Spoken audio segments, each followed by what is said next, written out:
We are covering the OSHA Bloodborne Pathogen Standard found in 29 CFR 1910.1030, a critical topic you must master for your phlebotomy exam.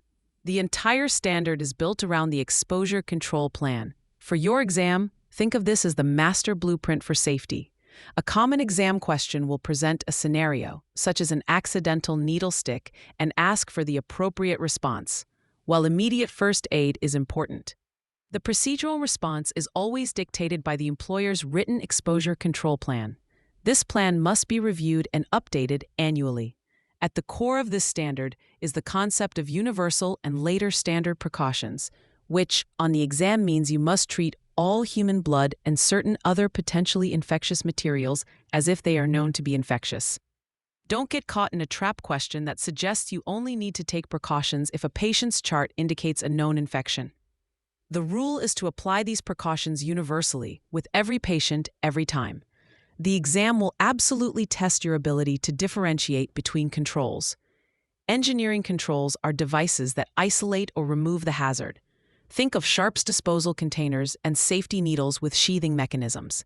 A work practice control is an action you take, a change in how you perform a task to reduce risk, like the mandated one-handed needle recapping technique or not recapping at all.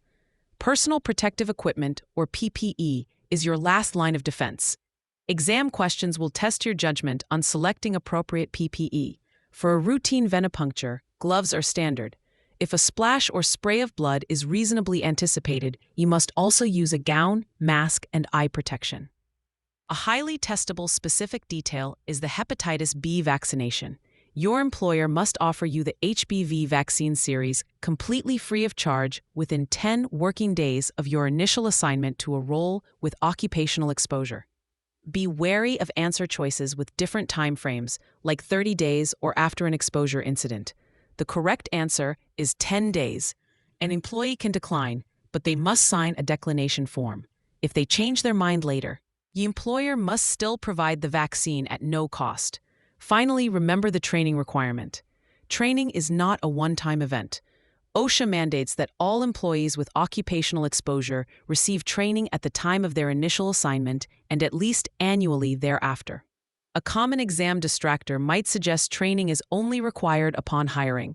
It is an annual requirement. To tie these key points together for exam day, remember the phrase, safety first, every time annually. This reminds you that standard precautions are first, engineering controls are critical, and training is an annual requirement. This simple phrase can help you navigate questions on this vital safety standard.